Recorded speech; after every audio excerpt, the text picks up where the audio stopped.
Olá, sejam todos muito bem-vindos ao BMC Business de hoje. Meu nome é Gabriel Monteiro, vou lhes acompanhar na próxima hora de conversa, que traz por aqui as principais companhias do nosso mercado brasileiro. Você já conhece, está acostumado com o business. Desta vez nós conversaremos com a Positivo, mas antes vamos conhecer um pouco mais sobre a companhia.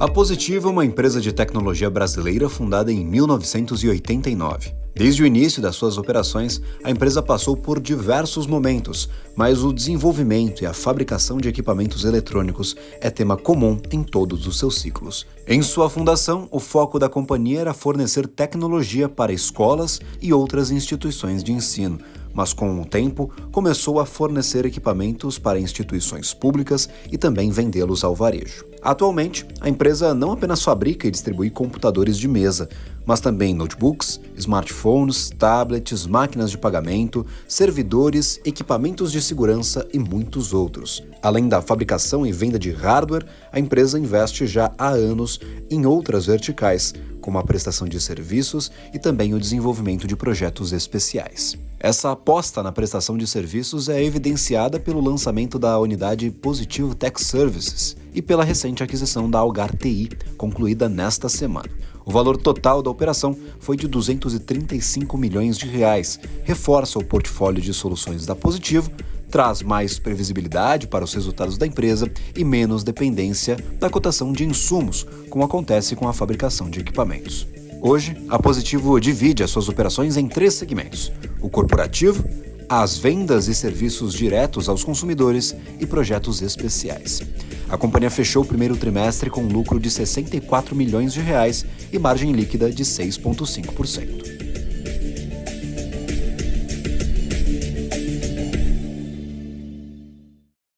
E para você que nos acompanha todas as semanas, já sabe o que eu vou falar em seguida do nosso vídeo de apresentação. Tá com dúvida, não conhece a empresa? Quer saber um pouco mais sobre os seus balanços operacionais, como é que está a companhia nos últimos trimestres? Acesse o site de Relações com Investidores, é um canal de comunicação direto com você, investidor. Ou até você que está curioso, quer conhecer um pouco mais sobre a companhia, digita o nome da empresa, no caso hoje, a Positivo, Relações com Investidores. Você vai acessar em primeira mão todos os relatórios, um informativo sobre o modelo de negócios da empresa, todas as oportunidades monitoradas, os riscos que podem aparecer no meio do caminho, tudo isso no site de Relações com Investidores. Então aproveito este meu espaço, você que está atento neste comecinho de programa, visite o site de Relações com Investidores, não só hoje, na semana que vem e também na próxima semana, para ter todas essas informações em primeira mão. Já que eu fiz toda a introdução, vocês já acompanharam uma apresentação da Positivo como se fosse necessário, já muito presente na vida dos brasileiros, a companhia que vem se desenvolvendo bastante nos últimos anos, vem apresentando um crescimento importante, também diversificação no seu modelo de negócios. Eu gostaria de convidar à nossa tela Leandro dos Santos, vice-presidente de Estratégia e Inovação, e Caio de Moraes, vice-presidente de Finanças e Relações com Investidores da companhia. Leandro, seja bem-vindo, muito obrigado pela participação no dia de hoje. Obrigado você, Gabriel, pelo convite. Muito feliz de estar aqui e dividir um pouquinho sobre a nossa história. Também agradeço ao Caio. Se eu não me engano, da última vez que nós conversamos, Caio, foi remotamente. A tecnologia permite essas interações, mas hoje, visitando aqui o nosso estúdio, seja bem-vindo. Muito obrigado pela participação no BMC. Eu que agradeço, o estúdio muito bem montado. Olha só. É um prazer participar com vocês aqui. Um abraço para a nossa equipe técnica que faz um trabalho incrível aqui na montagem e desmontagem deste estúdio, porque sempre estamos em atualização. Isso aqui é um canteiro de obras eterno, assim, persistente. Mas a gente trabalha por aqui para produzir o melhor tipo de conteúdo e, claro, trazer essas grandes companhias do nosso mercado brasileiro. No caso, hoje a Positivo, muitos conhecem, mas em questão de modelo de negócios, eu acredito que você possa se surpreender com alguns dados da companhia. Inclusive, já quero começar essa nossa conversa falando sobre modelo de negócios, falando sobre linhas de receita da empresa, que vem mudando bastante aí ao longo dos anos. Você que conheceu a companhia há 10, 15, 20 anos atrás pode se surpreender com essas mudanças que surgiram na última década, nos últimos anos para a companhia. Caio, eu gostaria de justamente trazer essa atualização.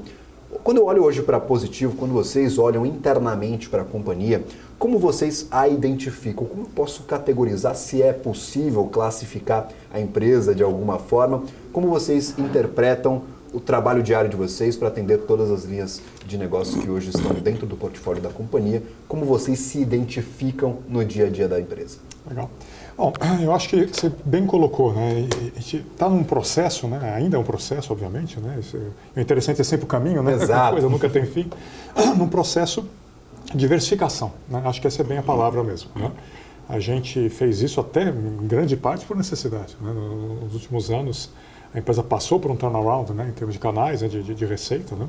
A gente era muito mais focado, alguns anos atrás, no público de varejo, de consumo, né? E era uma empresa que dependia muito de poucos dispositivos, principalmente do computador, né, notebook, né, desktop. Vendia para canal de consumo, vendia um pouco para canal público também. E nos últimos anos a gente começou, né, uma jornada, né, para atender todo tipo de canal. Canal de empresas privadas, canal público, a gente já tem há mais de 30 anos, continua atendendo o canal de consumo, e com uma diversificação muito grande também em termos de dispositivos, né? E em termos também não só de hardware, mas também de serviços, né? E agora a aquisição recente que nós fizemos da HTI, né, consultoria, reforça mais essa estratégia de estar mais presente em serviços, né, para empresas de todos os portes, né? Então, o nosso dia a dia tem sido esse, né? Tem sido de viver essa diversificação, né?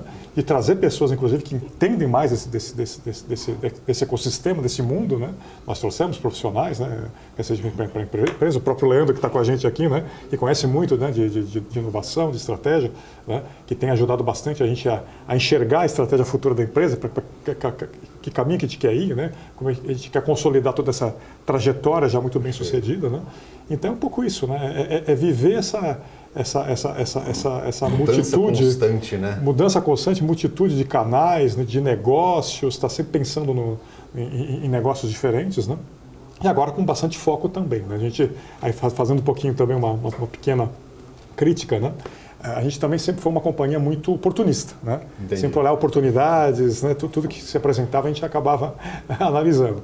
Então a gente realmente conquistou uma diversificação muito grande, mas agora também estamos focando muito naquilo que já temos dentro do portfólio, né? Já temos bastante coisa para a gente se divertir, né? E são coisas muito interessantes mesmo, né? E é uma estratégia que está dando certo, a gente está vendo pelos números da companhia, né? Números muito bons, o balanço cada vez mais forte, né? Então acho que esse é o principal, né? Em termos de preocupação, né? Interna, né? Em termos de negócio, né? De canais, a gente está vivendo muito bem essa história, né? Estamos bastante orgulhosos por vivê-la, né? Então, acho que é um pouco isso. Exato, eu conversei com uma empresa na semana passada, estava aqui a Wilson Sons, uma empresa também listada, mas um setor totalmente diferente. Eles têm 186 anos de idade. Uau. Então é uma empresa de 186 anos e, como eu mencionava, nós sempre temos novos projetos para comentar, porque o que importa é o caminho, é aquela mudança, aquela evolução constante no modelo de negócios. Eu acho que é o que a gente consegue imaginar como uma empresa de tecnologia. A maior empresa de tecnologia aqui do nosso mercado brasileiro, dá para a gente consolidar dessa forma. Então vocês estão sempre criando novos canais, novas frentes, e agora sim diversificando bastante o portfólio de vocês. Então acho super interessante esse momento em que vocês passam. E Leandro, tudo parte de tecnologia, e acho que uma das grandes maravilhas da tecnologia é tudo e não é nada ao mesmo tempo, né? A gente está em constante desenvolvimento, falando sobre serviços, falando sobre produtos específicos. Muda tudo de um segmento para o outro. Quando você fala de um smartphone, você fala de um meio de pagamento. Então, tecnologia abre essa oportunidade, mas também demanda o foco da empresa para não se perder no meio do caminho. Você mencionava essa crítica, vocês foram muito oportunistas no passado, porque uma empresa de tecnologia acaba entrando em diversos segmentos da nossa economia, que é cada vez mais digitalizada. É um trabalho recorrente de vocês, claro, focar e desenvolver, tomar esse cuidado para não se perder no meio do caminho, porque a tecnologia abre sim muitas portas, e para entrar numa porta e não saber de onde veio, para se localizar novamente, é sim também um desafio nesse meio de caminho. Olha só, Gabriel, eu acho que a sua pergunta é muito interessante. Eu vou pegar o gancho no que o Caio explicou um pouquinho, até para as pessoas poderem contextualizar. A Positivo esse ano está fazendo 35 anos. É muito orgulho assim, a gente ver que uma empresa nacional sobreviveu no mercado de tecnologia, disputando com as maiores empresas de tecnologia do mundo, através da sua própria competência.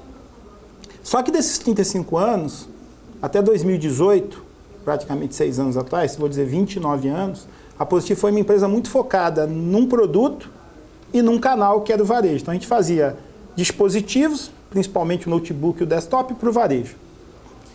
eventualmente, a gente adaptava esses produtos para o governo.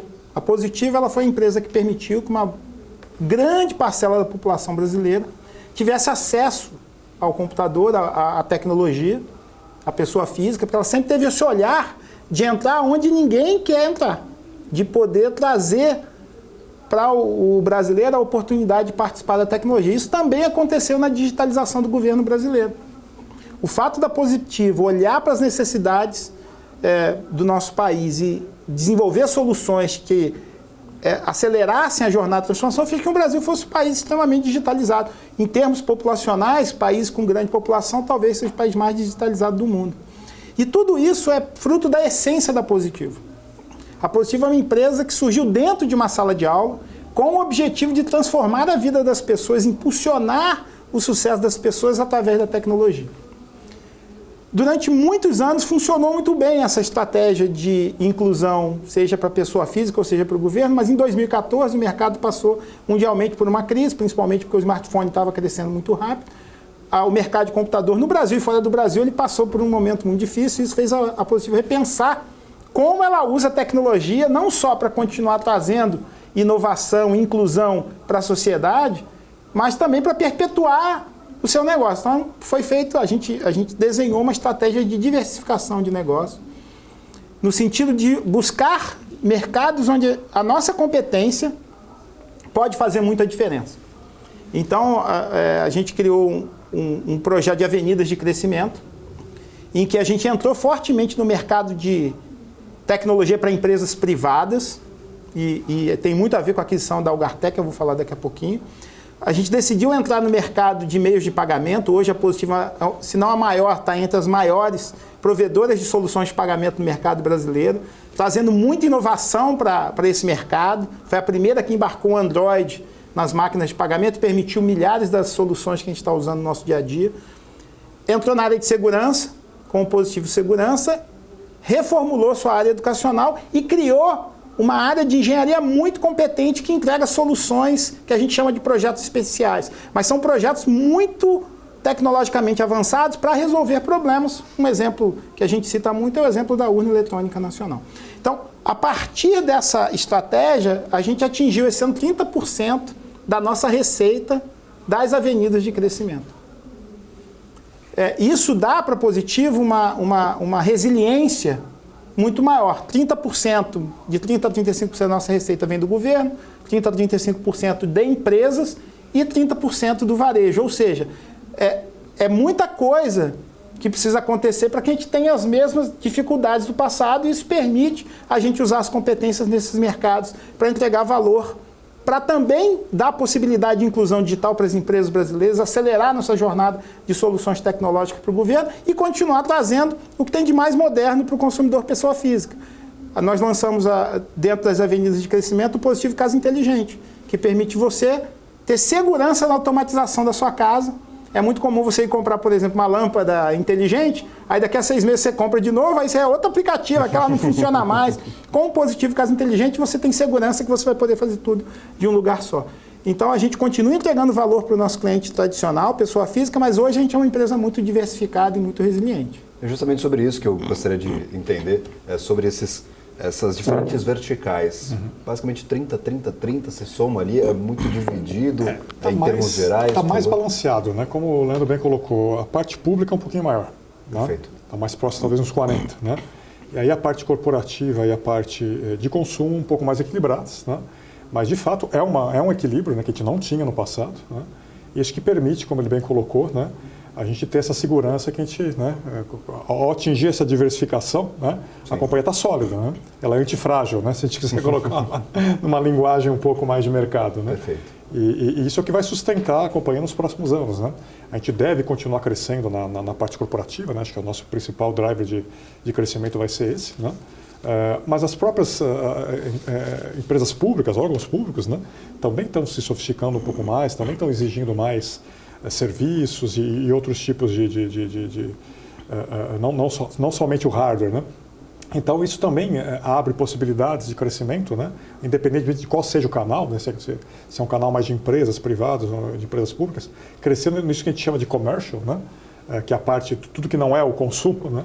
Que vai ser o nosso grande drive de crescimento nos próximos anos. E agora com uma presença na parte de serviços cada vez maior, né? Com a aquisição do HTI, como o Leandro colocou, nós conseguimos acelerar a nossa ambição, que já era crescer nessa parte, né, de receita mais recorrente, né, de serviços. A gente queria chegar a algo próximo de 20% da receita nos próximos anos. A gente já está atingindo isso na prática, né, com a aquisição, né? Então isso foi, na verdade, um shortcut, né, para a gente. Né? Então é um pouco isso que a gente enxerga como estratégia, né, presente e futura, né? É continuar crescendo nesse segmento mais, que a gente chama mais de commercial, né? Não exatamente em detrimento do consumo. O consumo ele também é importante para a gente, né? A gente também deve crescer, né? Mas o crescimento deve vir muito mais dessa parte de empresas, né?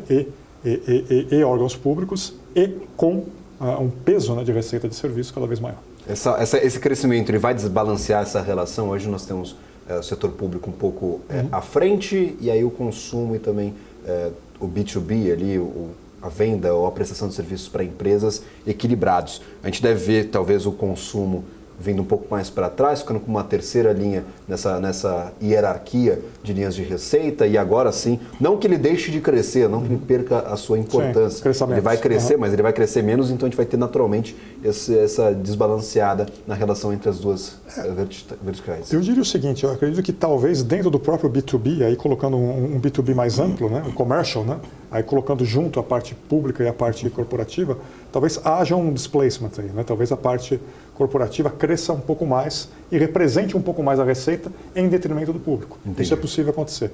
Né? O consumo deve continuar representando de 25% a 30% da receita. A gente acredita que isso é o que deve acontecer olhando para frente. Né? É difícil, Gabriel, responder, porque é importante a gente entender que a competência de engenharia da Positivo tem 35 anos de história no consumo. Então, essas três áreas se autorrealimentam. E as inovações, elas transbordam em termos de tecnologia para os três segmentos.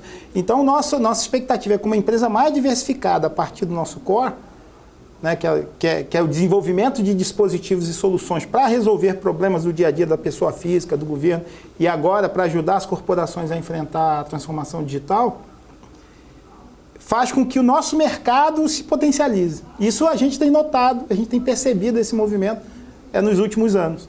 Então a gente acredita que as três áreas vão crescer, e aí é o que o Caio falou, deve haver algum ajuste, mas é difícil até prever. Entendi. Porque muitas tecnologias podem afetar também muito positivamente caminhos no mercado consumidor, e isso tem acontecido.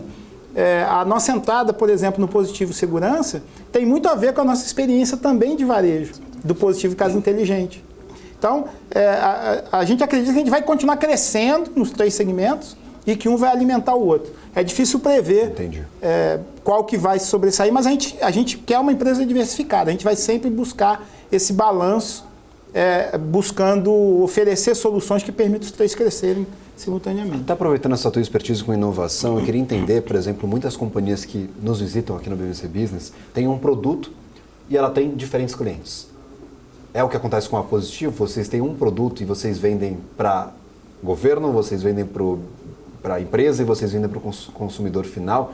É a mesma coisa trabalhar essas verticais, ou há uma mudança fundamental no que é destinado a cada uma das vertentes? É por isso que há tanta dificuldade de você interpretar como uma coisa só e apenas como um cliente. Não é só um cliente, é talvez um produto diferente para cada uma dessas verticais? Produto, serviço e solução são diferentes para cada mercado. Entendi. O que não muda é o ecossistema de inovação. Então, por exemplo, a Positivo tem parcerias muito estratégicas e relevantes na área de tecnologia. As principais empresas do mundo são nossas parceiras, a Microsoft, o Google, a Intel, a AMD, a Nvidia, a Supermicro. A partir desse conhecimento, a gente desenvolve produtos específicos para cada mercado. E agora, com a capacidade que a gente trouxe de agregar uma camada de serviço, a gente pode oferecer serviço para a dificuldade que as empresas estão enfrentando, que é como você se mantém atualizado tecnologicamente. A gente estava comentando aqui, por exemplo, o estúdio, mas pensa numa empresa que tem que lidar com o seu colaborador na ponta, trabalhando no dia a dia, com fluidez, com velocidade, conectado. Um data center que tem que conectar uma nuvem privada, cuidar da segurança, a nuvem híbrida, embarcar tecnologia, melhorar processo de negócio, embarcar inteligência artificial. Então é muito difícil para a maioria das organizações ter condições de entender toda essa complexidade. Então, o que a Positivo está fazendo agora com a compra da Algar é trazer todo esse conhecimento para ser o parceiro nessa jornada. Perfeito. Nessa jornada que qualquer empresa precisa para poder acelerar sua implementação de novas tecnologias, se manter atualizado e melhorar a produtividade do seu negócio. E em que adiciona essa nova aquisição? Lembrando, foi aprovada pelo CAD, deve já fazer efeito nos resultados operacionais já para os próximos trimestres, mas eu queria pensar em termos estratégicos para vocês. Por que fez sentido montar essa operação junto com a Algar TI? E como que ela adiciona ao portfólio de vocês, que já vinha de uma certa diversificação, vocês já vinham prestando serviços diretos às companhias. O que vem da Algar, que talvez não tinha no portfólio da Positivo, pode adicionar para o investidor e para a companhia em si? É muito boa essa pergunta e é interessante assim, a complementariedade das organizações. A Positivo é uma empresa que tem o histórico dela no device, no dispositivo, no computador, no smartphone, no tablet. A maior parte do nosso crescimento na oferta de serviço estava nessa parte que a gente chama de Edge, que é o dispositivo. As empresas têm necessidades em outras áreas também, que é o Core, né? E o Cloud, que é a sua rede, sua infraestrutura tecnológica, que envolve data center, todos os dispositivos de conectividade, a camada de segurança corporativa e a interação com os sistemas hoje de Cloud Computing. A Algar TI, a especialidade dela é cuidar do Core. Então, a Positivo era muito forte na oferta de soluções de Edge. Vou dar exemplos. Rede de fast food que tem 500 lojas. Todas as vezes que alguém precisou de um serviço terceirizado, nos últimos 2 anos, a Positivo praticamente foi a vencedora. Um banco que tem muitas agências. Toda vez que um banco decidiu fazer uma mudança, a Positivo entrou e foi a vencedora nessa parceria. Mas quando existia uma necessidade de cuidar do data center, a Positivo não tinha essa competência. Agora a gente pode não só cuidar da capilaridade, mas cuidar da sede, dos data centers centrais e de toda a rede das empresas, oferecendo uma solução única que envolve dispositivo, envolve data center e envolve a gestão de toda a rede, incluindo as conexões externas com nuvens cloud. Perfeito. Eu imagino que seja talvez um público parecido com a mesma prestação de serviço. O serviço que vocês já ofertavam, já ofereciam no portfólio da Positivo e agora essa adição com a chegada da Algar. Quais as perspectivas que vocês têm, inclusive, Caio, de cross-sell, de vocês conseguirem aproveitar a base de clientes que vocês já têm, que vocês já atendem, para também incrementar e, claro, oferecer este novo serviço, que não é novo, afinal já está sendo prestado pela companhia. Exato. Não é algo que vocês estão tirando o chapéu, criando no nada. Né? Exatamente como o Leandro colocou, né? Não existe overlap, né, das ofertas de serviço, né? Existe uma complementaridade. Perfeito. Né? E não só nisso, né? Nós podemos fazer cross-sell também de hardware. Né?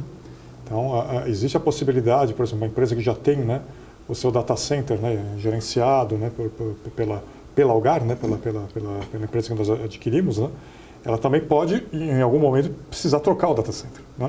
E aí o data center é uma solução que a gente consegue também entregar, né? O hardware. Né? Nós temos, né, uma divisão de negócios de servidores. Né? Então, acho que o cross-sell ele é não só na parte de serviço, potencializar as ofertas de serviço de cada lado, né, atuando como uma força única, né, a partir de determinado momento, mas também do próprio hardware. Né? Entendi. Então, aqueles que já tinham, já para quem vocês ou a Algar já prestava o serviço de desenvolvimento de software, talvez ali de gestão desse data center, vocês agora podem ofertar o serviço do hardware. Para quem vocês já ofertavam o serviço do hardware, vocês podem abordar agora com essa nova solução que está entrando no portfólio. Uma pergunta importante, inclusive, Caio.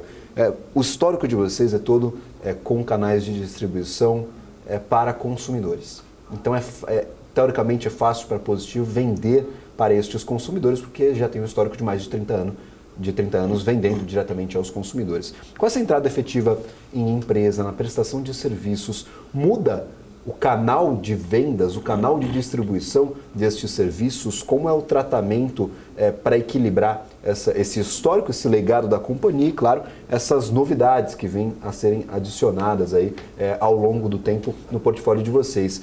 A expertise, ela ajuda? Vocês tiveram de desenvolver novos canais para distribuição desse tipo de serviços, porque serviço é diferente de hardware. Como é que foi esse trabalho e, claro, como está sendo este trabalho de adição destes novos produtos no portfólio. Não, mas é isso mesmo. Acho que a gente vê muito, né, a parte técnica, né, mas tudo isso são pessoas. Né, também. Exato. Obviamente nós tivemos que constituir, né, uma equipe. Né? Nós começamos lá em 2021, né, bastante recente esse histórico. Né? O Leandro também pode comentar um pouco. Em 2021 nós abrimos, na verdade, uma vice-presidência mesmo para, né, atendimento a empresas, a corporações. Né? Antes era um pouquinho misturado ali com atendimento também a canal público, né? E não se tinha um foco específico. Né? Com a abertura dessa vice-presidência, né, obviamente o foco foi muito maior, né, para atendimento a pequena e média empresa e para grandes empresas, né, todo tipo de empresa. E aí foi se percebendo que, inclusive, forças de vendas, né, elas não eram exatamente as mesmas. Quem vendia o hardware, né, não necessariamente tinha uma expertise para vender serviço. Né? São vendas muito diferentes. Né? Criamos também uma BU de transformação digital para poder capturar, né, as necessidades de transformação digital das empresas. Né? Então, foi realmente uma pequena revolução. Nós já tínhamos uma BU de servidores, né, que foi, né, bastante, se beneficiou bastante também dessas novas oportunidades, né? Principalmente a parte de transformação digital, que passa muito pelo data center. Né? E agora a aquisição da Algar, ela era o que faltava realmente, como o Leandro colocou, a gente era muito edge, né? Muito ponta. Né? Agora a gente acaba sendo core e mais cloud também. Né? Então, de fato, foi uma pequena revolução que passou muito por pessoas. Né? Perfeito. Eu talvez possa complementar um pouco a minha resposta. E até não um cross-sell, mas um upsell que deve acontecer nos próximos anos, é que a partir da compra da Algar TI, a gente também potencializa a possibilidade de uma expansão internacional. A Algar, ela tem presença hoje em toda a América Latina e ela tem sede operacional em 3 países, na Argentina, na Colômbia e no México. Então, se você pega o mercado brasileiro, o México, a Colômbia e a Argentina, representa mais de 75% do tamanho do mercado de TI da América Latina. Então, também tem essa possibilidade da gente da gente se beneficiar dessa nova estrutura para poder dar passos mais assim, potentes numa jornada de internacionalização. E aí, voltando no ponto do Caio, eu acho que tem muito disso, né? A Positivo, ela tem uma unidade de negócio que cuida do varejo, ela tem uma unidade de negócio que cuida do negócio de governo, e a gente criou uma unidade de negócio corporativa justamente para organizar os nossos canais para atender bem, seja vendendo Edge, seja vendendo Core, seja vendendo Cloud e agora vendendo a camada de serviço para deixar isso tudo funcionando e manter atualizado.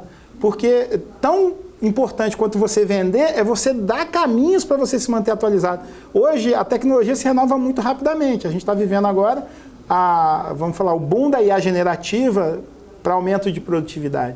A Positivo com suas parcerias, com a mão de obra especializada da Algar, a gente vai poder oferecer nos próximos anos cada vez mais inteligência para os negócios dos nossos parceiros. Não só o serviço de instalação, de manutenção, de cuidado do parque tecnológico, mas também embarcando cada vez mais inteligência. A revolução nesses canais de distribuição, nesses canais de venda efetiva, ela já terminou ou ela não termina? É uma pergunta que eu faço a você, Leandro. A gente já viu a revolução, vocês já estão confortáveis com a distribuição desses serviços, desses novos produtos dentro do portfólio da Positivo, vocês estão caminhando para novas evoluções? Só no Brasil, a aquisição ela abre um potencial de mais 36 bilhões de mercado endereçável na área de serviço e potencializa em 25 bilhões a nossa oferta de hardware.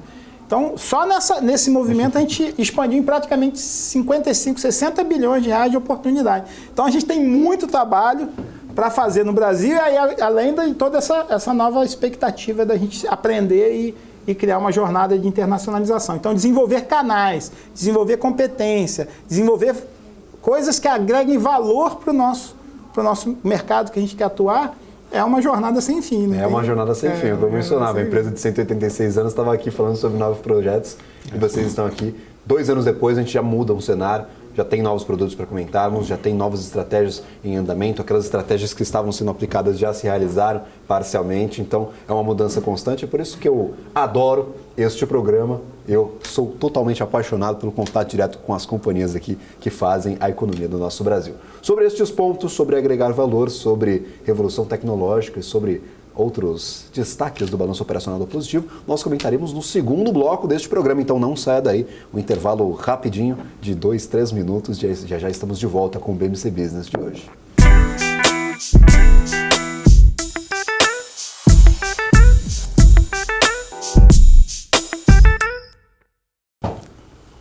Estamos de volta ao BMC Business. Você que acompanhou o primeiro bloco sabe que a nossa conversa de hoje é com a Positivo. Para você que perdeu esta primeira meia hora de conversa, eu acredito que tenha dado meia hora. Eu não estou com um cronômetro aqui, mas eu acredito que estamos próximos dos 30 minutos de programa. Você que perdeu este programa, lembrando, vai estar disponível no nosso canal do YouTube assim que essa entrevista for ao ar. Então, tá curioso? Quer acompanhar os últimos episódios do BMC Business? Porque já faz 3 anos que nós promovemos este programa todas as semanas. Uma vez por semana tem uma companhia listada por aqui. Então visite o nosso site, visite o nosso portal de notícias e também nosso canal do YouTube. Desta vez com a Positivo, de volta aqui a nossa bancada, Caio de Moraes, vice-presidente de Finanças e Relações com Investidores, e Leandro dos Santos, vice-presidente de Estratégia e Inovação. Novamente agradeço pela participação de ambos. Leandro, mais uma pergunta que ficou do último bloco. Me surgiu a dúvida no finalzinho do último bloco. Eu falei, vou deixar para a próxima meia hora de entrevista. Leandro, nós falávamos sobre prestação de serviços, justamente esse acréscimo, essa integração da Algar no portfólio de vocês. Hoje, a que tipo de consumidor, pensando naquela linha clara de divisão de vocês, tem o consumo, que é a pessoa física, tem as companhias e tem o setor público. A que tipo de vertical este serviço está destinado? Como vocês organizaram isso neste primeiro momento, neste dia zero da entrada da Algar, da integração da Algar no portfólio de vocês? Obrigado pela pergunta, Gabriel. A Positivo, ela atende diretamente, com a sua equipe própria, o perfil das 4 mil maiores empresas privadas nacionais. Perfeito. E a aquisição da Algar, ele vem justamente adicionar valor nesta camada das maiores empresas brasileiras que exigem investimento maciço em tecnologia e que precisam de soluções em todos os pedaços da sua cadeia de valor tecnológico, seja na ponta com dispositivo, seja no seu data center, na rede e na conexão com o cloud. Então, esse é o foco do nosso serviço direto. Para as outras camadas, nós temos os nossos canais e parceiros corporativos que já atendiam a partir da nossa operação de data centers e de servidores, que a gente também quer potencializar a oferta de serviços ao longo dos próximos anos através do nosso canal. Então eu diria que diretamente as maiores empresas nacionais e através dos nossos canais o resto do mercado. Perfeito. Inclusive, olhando para essa divisão, acho que é importante a gente falar também sobre impacto em balanço. Eu vou deixar a conversa mais aprofundada no balanço do primeiro trimestre para daqui a pouquinho, mas eu queria falar exatamente sobre a entrada da Algar. Quando que a gente deve começar a sentir essa geração de receita, este resultado da Algar no portfólio e no balanço da Positivo, já nos próximos trimestres? Deve demorar ainda um tempo para a integração? Como é que vocês estão desenhando este cronograma, pensando em trimestres aqui, que é a divisão tradicional do mercado, Caio? Já agora, no próprio segundo trimestre, a gente deve ter o close da operação, né, que está sendo esperado para o final desse mês, Perfeito. Né, talvez o comecinho do próximo. A gente já conseguiria, né, ter 7 meses de resultado no nosso balanço já esse ano. Perfeito. Tá? Essa é um pouco a nossa estratégia. Né? E o que o serviço agrega no portfólio Positivo? Afinal, nós temos uma empresa que era focada totalmente nos dispositivos, naquela ponta final, no hardware, efetivamente, agora passa a ofertar mais serviços, porque anteriormente também já ofertava outros tipos de serviços mais voltados ao hardware, agora entrando efetivamente nesse segmento com a aquisição da Algar. O que isso gera de positivo? Nós falávamos sobre o mercado endereçável, que seria cerca de 30 bilhões com a companhia, mais 20 com essa possibilidade de integração, de cross-sell, de upsell, talvez, até dos outros produtos no portfólio de vocês.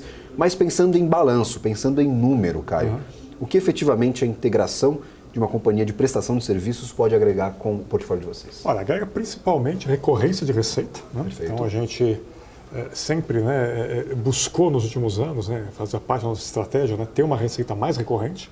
Obviamente que o hardware, né, não traz tanta recorrência, né, e principalmente prestação de serviços de hardware, né? Agora com a entrada da Algar, mas também a gente conseguiu desenvolver com a Positivo Tech Services, né? Já começa a trazer essa recorrência, né? Como o Leandro colocou, nós já temos hoje aproximadamente 30% da receita, né? Já pegando aqui, fazendo pro forma já com a presença da Algar, né? Que seria recorrente, né? Isso combinando tanto a Algar quanto quanto tudo que a gente faz hoje em Tech Service e em RaaS também, né, em Hardware as a Service. Então, traz recorrência principalmente. Em termos de números, o que ela traz? Ela traz margens melhores, né, e um ROIC melhor também, porque o capital de giro que se emprega aí para poder desenvolver esse serviço, ele é pequeno, ele é mínimo. Né? Você precisa ter um pouquinho de estoque, né, alguma coisa assim. Né? Você precisa, na verdade, ter força de vendas. É bastante gente nas empresas, embarcadas nas empresas. São técnicos altamente especializados. Foi isso que a gente adquiriu. Né? Isso tem um valor muito grande. Né? Mas em termos de giro, capital de giro é muito pouco. Então você vai ter um ROIC mais elevado, né? Uma margem mais elevada e recorrência. Né? Perfeito. É isso que traz. Isso é importante por quê? Porque nós, nos últimos anos, né, com essa transformação, né, com essa diversificação que nós atingimos, né, ela foi atingida principalmente no hardware, né, e em canais. Né, a gente começou a vender para a empresa, o que a gente não fazia antes, né, e começamos também a ter uma receita maior em projetos especiais. Né. As urnas eletrônicas representaram uma receita muito importante nos anos de 22 e 23. Né, e essa receita a gente começa a não ter, pelo menos não na mesma proporção. Né. Então, o que a gente quer é não depender de receita de projetos especiais nos próximos anos, né, mas conseguir manter a rentabilidade que a gente já atingiu nos últimos trimestres. Né? E isso passa muito, né, por reforçar essa estratégia de serviços, né? Ter uma receita cada vez maior em serviços, né, que é uma receita recorrente, e que tem margens melhores, né, e que vai fazer com que a gente consiga manter um nível de margem mais elevado, né, apesar de não ter projetos especiais de maneira recorrente, né? É por isso que eles são projetos especiais, né? Eles não são recorrentes, né, na receita. Claro, quando a gente tiver um projeto novo, vai ser muito bom, né? A gente vai ter alguma coisa adicional, né? Que vai contribuir ainda mais, né, para uma receita maior e para uma lucratividade talvez ainda maior, mas a gente não quer depender disso. Né? Então essa estratégia ela tem né, essas duas vertentes. Né? Uma vertente de ter mais recorrência, né, e melhorar retorno sobre capital, melhorar margens, e também, né, não ter uma dependência grande de projetos especiais para ter uma margem melhor, um retorno sobre capital melhor. Perfeito. Eu trabalhei minha vida com um serviço, ainda bem que minha vida é curta, então a curta vida que eu tenho, eu trabalhei muito com serviços e é aquela questão, você não tem que ter cuidado com estoques, você não tem que ter cuidado talvez com os insumos com que você vai efetivamente produzir um produto a ser vendido para o consumidor, você não tem que se preocupar talvez com fatores externos à companhia, você tem uma capacidade instalada, você tem uma capacidade total na prestação de serviço e o foco total é em vendas. Então você acaba mudando, é um setor diferente, tem os seus prós e seus contras, mas dá esse um pouco mais de conforto para a companhia. A gente está falando em conforto aqui, conforto operacional, conforto no balanço, traz um pouco mais de tranquilidade para quem está acompanhando de perto, para o investidor que está próximo, não está sempre buscando um novo projeto especial para salvar o trimestre, para salvar o ano, e sim traz mais conforto e previsibilidade, talvez, para a receita de vocês. Né? Com certeza, para o investidor, essa é a palavra. Né? Traz uma previsibilidade, facilidade na modelagem, né? nas projeções e tudo isso. Né? E para a gente, obviamente, traz uma segurança grande, né? Que a gente vai continuar crescendo em bases aí muito mais sólidas. Né? Acho que é bem por aí. Nós temos já um avanço em questão dos projetos especiais, ou seja, de alguns anos para cá, da nossa conversa de 2022, vindo para 2024, nós já temos avanço na dependência da companhia dos projetos especiais, ou isso está sendo construído a partir de agora? Como vocês avaliam essa relação? Acho que a gente não tem que ter... os projetos especiais, eles deram para a gente também uma tranquilidade, né? De poder crescer, né? Eles financiaram o crescimento da companhia, a Urna ajudou muito nesse sentido, né?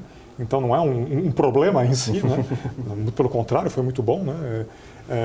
E sempre existiram no nosso portfólio, né? É que as urnas foram um marco muito grande, né? Foram receitas muito relevantes, né? Receitas bilionárias, né? Cada uma das entregas de urna, né? Mas nós sempre tivemos projetos especiais no portfólio, alguns maiores, alguns menores, né? E sempre estamos olhando, né, outras possibilidades de projetos especiais também, né? Uma vertente muito mais forte na parte pública, né? Mas existem também alguns projetos na parte corporativa, né? A gente tem até uma lista, né, que a gente acompanha, né? Coisas que podem acontecer, né? Mas o que a gente quer é não depender deles, né? Acho que essa é a grande mensagem, né? Eles vão ocorrer, né? Eventualmente vão ocorrer, pode ocorrer esse ano, pode ocorrer nos próximos anos, né? Ainda existe também alguma quantidade de urna, né, a ser licitada para cumprir os 100% da renovação do parque, né? Isso não deve ocorrer esse ano, deve ocorrer mais para frente, se ocorrer. Mas, enfim, a nossa grande estratégia é não depender desses projetos, né? E poder ter na nossa base de receita uma parte recorrente maior, né? Que vai nos trazer essa segurança, né? E esses melhores retornos sobre o capital no futuro. Não vai ser abandonado, afinal dá dinheiro, então que dá dinheiro tem atenção. Vocês têm a equipe já bem desenvolvida, são mais de 30 anos de histórico. E claro, vamos continuar trabalhando nesse segmento. Acho que essa é a mensagem que tem que ficar clara aqui para o investidor. A empresa trabalha para parar de depender tanto desses projetos, mas os projetos são muito atrativos, devem continuar aparecendo com os próximos balanços, não com aquele caráter de salva-vidas no resultado da empresa, mas sim como uma de portas abertas, bem-vindo no resultado, incrementando, trazendo maior rentabilidade em alguns pontos. Então, projetos especiais aí é ponto de atenção do investidor no balanço e, claro, na projeção da companhia daqui para frente. Inclusive, a gente fala sobre projetos especiais, normalmente esses projetos envolvem muito capital humano, muitas pessoas por trás do desenvolvimento, atualização constante. E eu queria justamente fazer essa pergunta. É uma empresa com mais de 30 anos de histórico, sempre trazendo inovação. Leandro, o que é importante para a empresa manter hoje no seu dia a dia para continuar inovando, para continuar a inovar? O que é mais importante para a Positivo e como ela consegue, talvez, perdurar durante muito tempo num setor que é muito rápido? Hoje uma tecnologia é exaltada, no dia seguinte ela já está ultrapassada. Então, como vocês trabalham essa inovação constante dentro da empresa, dentro da Positivo? É muito interessante essa pergunta. E a Positivo ela trabalha para sustentar, manter e avançar nos seus negócios com dois grandes grupos de projetos. Nossa inovação interna e projetos de inovação externa. Eu vou começar pela inovação interna. A Positivo movimenta hoje no Brasil, eu diria que ela é uma empresa que ela faz o ecossistema brasileiro de tecnologia se desenvolver através da sua presença, envolvendo mais de 400 profissionais diretamente ligados a projetos da Positivo. Uma parte considerável com equipe interna e uma parte considerável trabalhando em cooperação com as principais universidades e centros de pesquisa no Brasil. A partir desse conhecimento, a gente usa nosso ecossistema internacional de parceiros de tecnologia. Então, a gente está conectado com as principais empresas do mundo para trazer inovação tecnológica e desenvolver inovação tecnológica com eles.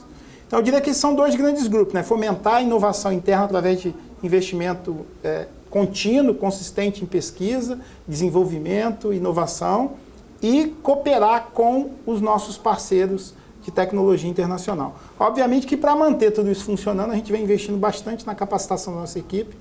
A gente lançou esse ano 2 Positivo Labs e Academies para manter nosso time atualizado tecnologicamente, também desenvolver conhecimento na sociedade, principalmente nas regiões que a gente trabalha, na Bahia, em Manaus, e agora, até o final do ano, a gente vai lançar o Positivo Labs, nosso centro de excelência em inteligência artificial em Curitiba, para acelerar essa jornada de conhecimento. E tudo isso dá sustentação para esse ecossistema de continuar desenvolvendo e trazendo inovação para o mercado. Adicionalmente, para áreas que a gente não atua diretamente, a gente tem um fundo de investimento em empresas de base tecnológica que a Positivo tem interesse na área. E a gente vem investindo nos últimos 6 anos em muitas dessas empresas. Investimos em 15 startups nos últimos anos, startups que têm poder de transformar algum mercado relevante que o Brasil tem competências. Por exemplo, a HighLab, que é da área médica, a AgroSmart, que é da área de agricultura, mas principalmente startups que adicionam valor para o nosso ecossistema e para os nossos serviços. Então, através desses 2 modelos, a gente não só mantém o nosso negócio, inova, mantém nosso time atualizado, consegue perceber o que está acontecendo e trazer inovação, mas também a gente continua fomentando novas possibilidades, investindo em empresas que têm potencial de crescimento. Eu diria que essas são as 2 grandes bases de sustentação para a gente se manter atualizado e capaz de continuar entregando valor para o mercado. Vocês utilizam esse fundo para fazer os investimentos, o que faz sentido, talvez, vocês podem colocar para dentro da empresa, talvez se aproveitar desse tipo de tecnologia. Como é que é a relação com as empresas investidas? O porquê, Caio, por exemplo, a Positivo se dedica a investir nesse tipo de companhia que busca a disrupção, busca pela inovação constante. São startups, são pequenas empresas que estão desenvolvendo talvez uma grande solução para o setor em que cada uma está inserida. Acho que a grande ideia no começo, quando a gente realmente imaginou, né, investimento em FIP, em startups, né, é a gente poder conseguir acompanhar tendências de mercado, né, tecnológicas, a gente não teria capacidade de realmente, né, ter como negócio, né? Então, era uma maneira de acompanhar o que estava acontecendo no mercado, em áreas diversas, né? Mas isso que o Leandro falou é importante. Hoje a gente está com um foco, né, talvez maior nesses projetos internos, né, porque realmente alguns são muito bons, né? Eu até aproveito aqui o gancho, né, quer dizer, quando a gente fez uma seleção, né, de projetos internos que nos pareciam realmente os melhores, né? A gente, inclusive, os mostrou para o próprio BNDES, por exemplo, né? A captação que a gente fez recentemente, né, tem muito a ver com isso, né? Com essa capacidade de ter projetos internos, né, inovadores, né, que beneficiam a companhia e que podem até virar produto depois, né? Alguns até ligados à parte de IA, né, e outras fronteiras aqui interessantes, né, de tecnologia. Então, eu acho que hoje é um pouco essa combinação, né? É um investimento em CVC, né, nas startups, daquilo que a gente pode acompanhar em termos de tecnologia que nos parece interessante, né? Algumas, inclusive, têm mais a ver com o nosso core business, né? Tem empresas, por exemplo, ligadas à parte de soluções de pagamento, né? E outras áreas que a companhia realmente explora, né, como negócio, né? Mas principalmente os projetos internos, né? Acho que esses são onde a gente está colocando mais foco, né? Isso o Leandro pode confirmar. Perfeito. Inclusive, eu acho que é interessante a gente levantar essa discussão, porque eu acho que é importante para o mercado e para a companhia. Uhum. Leandro, a gente está falando de inovação, está falando de uma empresa de 30 anos, que viveu o Brasil nesses últimos 30 anos, viveu a demanda por profissionais de tecnologia, e eu sei que o gargalo ainda é muito grande. A gente exporta muitos cérebros, a gente exporta muito talento, mas falta talento talvez internamente aqui no Brasil, porque os talentos que se formam no mercado brasileiro são todos contratados ali por grandes empresas internacionais ou vão efetivamente para fora do país. Essa demanda ou essa escassez talvez de profissionais dedicados e ultra especializados para o desenvolvimento de tecnologia, ela é sentida por vocês ou ela é mais sentida nas pequenas empresas, nas pequenas e médias empresas que talvez não conseguem contratar os funcionários ou os profissionais dedicados que elas precisam e talvez recorrem aos serviços que vocês prestam? Então, vocês sentem essa forte demanda e pouca oferta de profissionais e como vocês estão acompanhando o desenvolvimento do mercado de profissionais aqui no Brasil ao longo destes 30 anos, por favor? Eu diria assim, obviamente que a velocidade que as coisas estão acontecendo é tão rápida que sempre vai ter carência de pessoas que conhecem o limite da tecnologia. Então, para isso, a gente investe de maneira contínua e consistente em inovação. Desenvolve nosso time internamente, mantém o time atualizado para que a gente possa acompanhar. Mas a gente, assim, é muito mais um esforço da gente olhar para o que o Brasil tem, potencializar o reskilling, de dar oportunidade para as pessoas participarem, para você gerar conhecimento. Nós temos mão de obra, a nossa mão de obra não está acompanhando a velocidade da inovação tecnológica. Então, a gente tem investido muito em criar condições para que não só nosso time se desenvolva, mas a sociedade ao nosso redor se desenvolva. Então, por isso, o Positivo Labs agora vem nessa intenção de trazer e permitir que um engenheiro, por exemplo, formado há 20 anos, que não acompanhou, ele possa em 6 meses se inserir e começar a entregar valor tecnológico. Ou um jovem super inovador que conhece tecnologia, mas não conhece método, possa entrar nesse ecossistema. Então, a gente potencializa investindo muito no nosso time, mas agora a gente vem focando muito também em trazer quem não está participando para dentro do nosso ecossistema. Isso tem permitido a gente manter nossas taxas de crescimento e continuar desenvolvendo nosso negócio com qualidade. Mas é sempre um desafio para todos os países, não só para uma empresa. Então, a gente tem esse desafio espalhado pelo mundo. E por exemplo, aí o desafio interno da empresa. Até me tomo a liberdade de fazer esse tipo de pergunta, que a gente está aqui conversando sobre desenvolvimento tecnológico, e são perguntas que sempre surgem. É difícil segurar esse tipo de profissional dentro da empresa, porque nós temos talvez um câmbio desfavorável que vem crescendo ao longo dos anos, nós temos, por exemplo, condições atrativas, a competição no mercado de tecnologia ela é muito acirrada, então sempre tem novas iniciativas surgindo e outras desaparecendo. Tem algumas iniciativas que surgiram no meio do caminho e já desapareceram, porque a tecnologia ela é muito rápida. Há essa dificuldade, talvez, de criar, de treinar, e você desenvolver os profissionais aqui internamente e segurar esses profissionais dentro da empresa? Eu vejo que houve uma mudança muito grande no interesse dos profissionais em participar de uma empresa. Ela tem muito a ver com o que a empresa entrega, além do que ela só faz. Então, a Positivo é uma empresa de inclusão digital, é uma empresa que permite a gente transformar a vida das pessoas, inclusive a vida das pessoas que a gente desenvolve.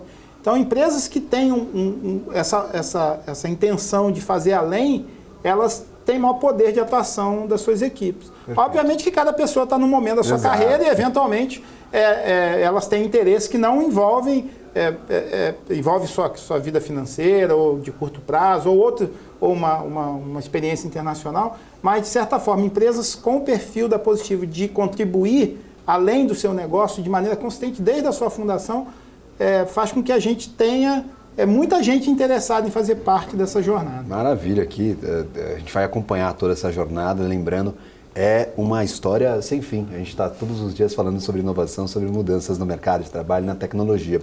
Agora, mudanças também no balanço da companhia. Agora, falando especificamente sobre o economês da Positivo, nós tivemos uma boa melhora no endividamento da companhia, agora voltando a 1,3 vezes dívida líquida EBITDA. Já é um endividamento talvez confortável para vocês. Quais os próximos passos em relação a essa proporção? Porque tem muita empresa que fala para mim e fala, Gabriel, 1,3 para mim é pouco, eu quero 4%, 4 vezes dívida líquida EBITDA. Ah não, Gabriel, 4 para mim é muito, eu quero 1,3. Então como é que vocês se posicionam em relação ao endividamento da empresa e como vocês viram esse desenvolvimento ao longo dos trimestres do endividamento da empresa? Eu acho que tem muito a ver com o que a gente começou falando, né? Diversificação. Né? Essa diversificação que a gente atingiu, né, nos permitiu continuamente, né, melhorar resultados, gerar mais caixa, diminuir a dependência, né, de dívida. Né? A gente tem um indicador que a gente acompanha sempre, né? É o quanto do nosso capital de giro, que a dívida basicamente ela existe para financiar o giro. Né? A gente é uma companhia, né, majoritariamente de tecnologia de hardware, né? Então o que a gente realmente precisa financiar é o capital de giro, são os insumos, os componentes que a gente traz majoritariamente da Ásia. Né? Isso tem um ciclo longo para você poder trazer, manufaturar, vender, né? Que a gente consegue, né, contrabalançar um pouco com alguns instrumentos que a gente utiliza, mas ao longo dos anos, com essa diversificação, com as margens melhores que a gente conseguiu entregar, né, a dívida foi caindo e a nossa geração de capital próprio foi aumentando. Né? Então hoje a gente está numa relação de dívida líquida EBITDA que a gente considera boa. Né? A gente sempre quis operar mais próximo, né, de 1,5 vezes. Né? A gente conseguiu nos últimos trimestres também, né? Essa história recente mostra isso. Né? Não que exista um número mágico, né? Mas uma empresa como a nossa, né, que ainda depende muito, né, de capital de giro, o ideal é trabalhar mais próximo dessa 1,5 vezes. Né? E olhando para frente, esse ano, né, nós fizemos aquisição, né, estamos fazendo aquisição agora da Algar TI, né, o closing, né, esperado agora para o final do mês, como a gente já mencionou. Né? E essa aquisição ela é feita, né, com um pouco de endividamento também. Né? Nós temos que pagar agora no close 190 milhões, a gente já anunciou para o mercado. Né? Então isso deve realavancar um pouquinho a empresa no curto prazo. Né? Tá. Então a gente deve voltar a ter uma alavancagem um pouquinho mais alta. Né? E aí, ao longo dos próximos trimestres, né, isso deve ir se equacionando. E principalmente quando a gente tiver a receita, né, da Algar TI plenamente, né, alocada no nosso resultado, no nosso balanço. Né? Isso deve acontecer mais a partir do próximo ano. Né? Esse ano a gente deve ter aí os 7 meses, né, de receita. A partir do próximo ano aí já seria assim 12 meses. Né? À medida que a gente vai crescendo também nessa parte, né, mais recorrente da receita, é a nossa ambição fazer isso, né, de maneira contínua, né? Essa alavancagem ela vai voltando para patamares menores. Né? E o que é bom disso é que, como a gente mencionou, né, uma receita recorrente na parte de serviço, ela traz um ROIC mais elevado. Ao trazer um ROIC mais elevado, porque você depende menos de giro, né, ela também contribui para uma redução do endividamento. Então a estratégia está bastante clara. Né? A gente está bastante feliz com o que a gente conseguiu atingir até agora, né? Mas a lição de casa é essa, né? É conseguir, né, ao crescer a receita recorrente na parte de serviços, né, ainda reduzir mais o endividamento nos próximos anos, né? E aí conseguir trabalhar num nível de alavancagem bem controlado e ainda mais baixo do que atual. Perfeito. Eu tenho 2 perguntas em relação a isso. Primeiro, sobre o guidance, sobre o que vocês estão esperando para 2024. O primeiro trimestre veio dentro das expectativas, queria falar um pouco sobre os trimestres seguintes e, claro, você mencionava talvez uma rentabilidade melhor, margens melhores. Vocês têm alguma margem em mente para positivo, com uma margem a ser alcançada pela empresa? São duas perguntas aí complementares. Eu vou começar até um pouco pelas margens, né? Só fazendo uma pequena correção. Vai ser um desafio a gente conseguir manter as margens, né, dos últimos trimestres, né, agora sem as urnas, né, na nossa receita, pelo menos na receita de curto prazo. Né? Por quê? Porque justamente, né, nós tivemos nos últimos 2 anos, 2022 e 2023, receitas bilionárias de urna, né, que levaram essa margem para um patamar de 13%, 14% de EBITDA, né, falando em margem de EBITDA. Né? A gente já conseguiu, né, em trimestre que a gente não tinha urnas, né, entregar margens mais próximas de 11%, 12%. Né? Foi o caso agora também no primeiro TRI, nós tivemos um complemento de urnas, né, na receita, ajudou, né, a um nível de rentabilidade um pouco mais alto, mas agora é um desafio. Né? Desafio manter uma margem nesse nível, né, sem a receita de urnas. O que a gente acredita que é possível? No curtíssimo prazo, né, nos próximos trimestres, a gente não tem essa receita de urnas mais no resultado, né, a gente está num nível de EBITDA ainda um double digit, né? Entendi. Mas um pouco mais baixo. Né? Então talvez aí entre 11% e 12%, alguma coisa nesse patamar. Né? E aí a partir dessa integração plena, né, da Algar TI, né? Ou seja, a partir do próximo ano, né, a gente deve voltar a patamares de margem um pouco mais elevadas, porque é uma unidade de negócio que traz uma margem um pouco maior do que a margem consolidada da companhia. Né? E se a gente for continuamente crescendo, né, nesse segmento, né, de serviços, né, aí sim a margem ela deve se beneficiar e voltar para patamares mais próximos do que a gente estava nos últimos 2 anos. Né? Não existe um número mágico, né, eu diria, né? Mas eu acho que a gente pode voltar a um nível de margem próximo, né, de 13%, 14% ao longo do tempo, né, à medida que a gente vai crescendo essa parte de serviços. Né, acho que é um pouco isso. O guidance, na verdade, que nós trouxemos para esse ano, né, nós fizemos um exercício de baseline mesmo, de receita. Né. Nós olhamos no final do ano passado, poxa, o que é a companhia, né, sem projetos especiais, sem receita não recorrente, né? Sem projetos outros que podem entrar ao longo do ano, né? Tanto na parte corporativa quanto na parte pública, né? Que podem compor uma receita maior, que podem trazer um upside de receita. Né?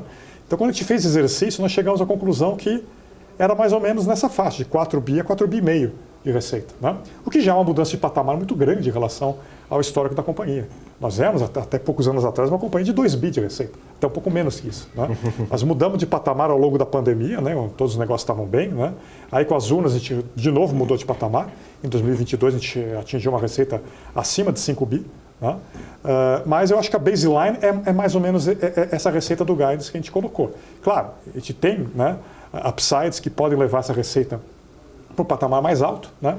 Mas ao longo do tempo, ao longo dos próximos anos, a gente acredita que o que vai realmente alavancar, o que vai levar a gente a patamares mais elevados, é o crescimento na parte corporativa e especialmente na parte de serviços. Perfeito. É esse que vai ser o driver, tanto para a receita quanto em margem, também como eu expliquei. Só o número, só para a gente deixar claro para quem está nos assistindo, receita esperada para o final de 2024, como que vocês colocaram, só para quem não acompanhou a divulgação do guidance, para acompanhar nesse nós colocamos um gasto de receita entre 4 e 4 bi e meio. Tá? Perfeito. Então esse foi o que nós publicamos, né, no final de março, quando a gente divulgou os resultados do ano de 2023, né, o que nós publicamos como guidance. Né? Sempre existe, né, possibilidade de superação, sim, né? E a gente acredita que esse seja um número, né, com um nível de risco bem controlado, né, como uma receita potencial para esse ano. Esse é um exercício de imaginação, pensa na companhia sem essas receitas de projetos especiais, sem as receitas extraordinárias, então pode, caso alguma coisa aconteça aí de desenvolvimento de novos projetos ao longo do ano, incrementar, mas no D0, no pensamento de vocês, o que vocês imaginavam ao final do ano passado, justamente fizeram essa limpa no resultado, falaram, o que a gente consegue entregar no ano que vem, este guidance entre 4 bi e 4 bi e meio de reais. Leandro, Caio, sejam sempre bem-vindos. Infelizmente, nossa conversa chega agora ao fim. Muito obrigado pela participação. Caio, novamente por aqui, conversando conosco. Leandro, pela primeira vez aqui participando deste programa que é meio queridinho aqui na nossa grade de programação. Agradeço imensamente pela tua participação. Obrigado. Nós agradecemos, muito obrigado, estamos sempre à disposição. E para você que está nos acompanhando, lembrando, o BMC Business é um programa semanal. Na próxima semana teremos mais uma companhia por aqui, conversando sobre modelo de negócio, sobre perspectivas para o setor e, claro, sobre novos projetos desenvolvidos. A gente sempre traz essa conversa ainda mais próxima de temporada de balanço sobre os resultados operacionais também dessas companhias. Então, volte aqui na semana que vem, todas as quartas-feiras, às 8 horas da noite. Estamos por aqui com uma conversa bastante franca, bastante aberta com grandes empreendedores e grandes gerentes, diretores aqui das principais companhias do Brasil. Também visite o nosso canal de distribuição de conteúdos no Telegram e no nosso portal de notícias www.bmcnews.com.br. Um abraço